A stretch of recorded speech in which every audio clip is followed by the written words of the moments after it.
नमस्कार, आईमा मीडिया में आपका स्वागत है। समाजवादी पार्टी के सुप्रीमो अखिलेश यादव द्वारा बीते सप्ताह कन्नौज में दिए गए गोबर से दुर्गंध वाले बयान से यूपी की सियासत में भूचाल आ गया है।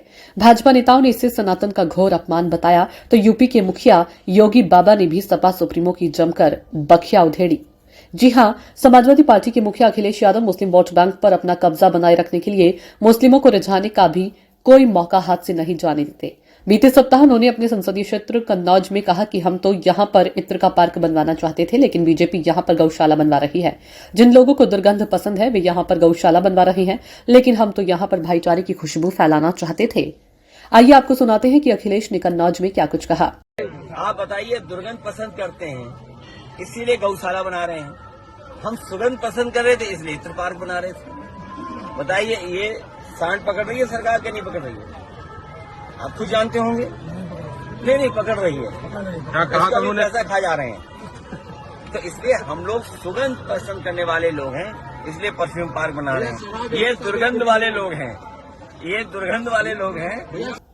सपा सुप्रीमो के इस बयान से बीजेपी नेता तथा सनातन धर्म के पैरोकार बुरी तरह से भड़क गए। उत्तर प्रदेश के पूर्व उप मुख्यमंत्री तथा राज्यसभा सांसद दिनेश शर्मा ने सपा सुप्रीमो पर प्रहार करते हुए कहा कि सरकार तो साधुवाद की पात्र है। आपको तो इसे बधाई देनी चाहिए कि आपके समय में जो गौवंश टहलता था, आपके समय में गौवंश काटा जाता था तथा गौवंश मांस का व्यापार आम बात हो गई थी। योगी जी ने उसे बंद करवा दिया है। गौशाला में दुर्गंध सुगंध क्यों तलाशते हो? गौशाला में सनातन की आस्था को तलाशो। ये गौमाता है, इस पर टिप्पणी नहीं की जा सकती। अखिलेश यादव के दुर्गंध वाले बयान पर यूपी के डिप्टी सीएम केशव प्रसाद मौर्य ने जोरदार पलटवार किया है। केशव ने कहा कि किसान, खासकर ग्वाल के बेटे को अगर गाय के गोबर से दुर्गंध आने लगे तो समझना चाहिए कि वह अपनी जड़ों और समाज को पूरी तरह से काट चुका है। कथा सम्राट मुंशी प्रेमचंद ने लिखा था कि किसान के बेटे को अगर गोबर से दुर्गंध आने लगे तो अकाल तय है। सपा बहादुर अखिलेश यादव को भी गोबर से दुर्गंध आ रही है। उनकी पार्टी का समाप्तवादी में तब्दील होना तय है। सपा सुप्रीमो के बयान पर भाजपा नेता शहजाद पूनावाला ने कहा कि समाजवादी पार्टी जो अब वोट बैंक के लिए समर्पितवादी पार्टी बन गई है, लगातार हिंदू सनातन संस्कृति का अपमान कर रही है। यह उनकी मानक संचालन प्रक्रिया बन गई है। महात्मा गांधी भी गायों को बचाने की वकालत करते थे, क्या वह भी गलत थे? समाजवादी पार्टी को माफी मांगनी चाहिए। पहले उन्होंने राणा सांगा पर टिप्पणी करके देश के राष्ट्रवादियों का अपमान किया और अब वे हिंदू सनातन संस्कृति के अनुयायियों का अपमान कर रहे हैं। अखिलेश के बयान पर बीजेपी सांसद रवि किशन ने भी प्रतिक्रिया जताते हुए कहा कि हमारी मां भी चूल्हा गोबर से जलाती थी, हमने खाना भी वैसे ही खाया है। हमारे यहाँ गोबर को शुद्ध माना जाता है। सपा 2027 में हार रही है, इसलिए अखिलेश यादव ऐसे बयान दे रहे हैं। बीजेपी नेता मुख्तार अब्बास नकवी ने कहा कि अखिलेश यादव अपने आप को गौवंशी कहते हैं और फिर गौशाला के बारे में ये सब बोलते हैं, इत्रशाला की बात करते हैं। समाजवादी टीपू की सियासी सनक जमीन से कोसों दूर है, इसलिए चुनावी चौपाल में हार जाते हैं। अखिले भारतीय संत समिति के महासचिव जितेंद्र आनंद सरस्वती ने कहा कि गोबर और गाय से यदुवंशियों का पुराना नाता है। ऐसे में जिसे गोबर से दुर्गंध आती है उसे अपना डीएनए टेस्ट करवाना चाहिए।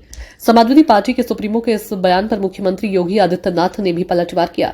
उन्होंने बरेली में मंगलवार को कहा कि गौकशी कराने और कसाईयों से संबंध रखने वाले सपा के लोग गौमाता की सेवा क्यों जाने, उन्हें गोबर में दुर्गंध नहीं मिलेगी। योगी ने कहा कि सपा ने गायों को लावारिस छोड़ा, जो गौ तस्करों के साथ थे वो सेवा की बात नहीं समझ सकते। हमने कसाईयों को सजा दी तो इन्हें तकलीफ हुई। उन्होंने अखिलेश के बयान को उनकी असलियत बताते हुए कहा कि उन्हें अपने कृत्यों में दुर्गंध नहीं दिखती पर गौ सेवा में दिखती है। उन्होंने कहा कि अब सब दंगाई चूहे की तरह बिलबिलाते हैं, लेकिन बाहर निकलने का दुस्साहस तक नहीं कर पाते हैं। उन्हें मालूम है कि दंगा करेंगे तो इसका परिणाम क्या होगा।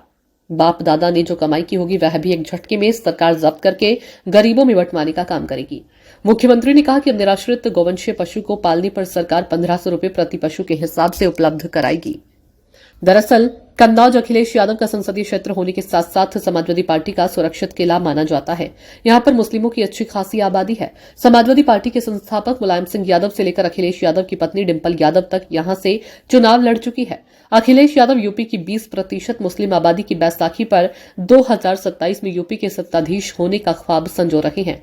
यही वजह है कि वे तथा उनकी पार्टी के नेता आए दिन उन्हें लुभाने के लिए आए दिन सनातन धर्म का अपमान करने वाले बयान दे रहे हैं। आपको क्या लगता है कि क्या सनातन धर्म का विरोध करके अखिलेश यादव यूपी की सत्ता हथिया सकेंगे?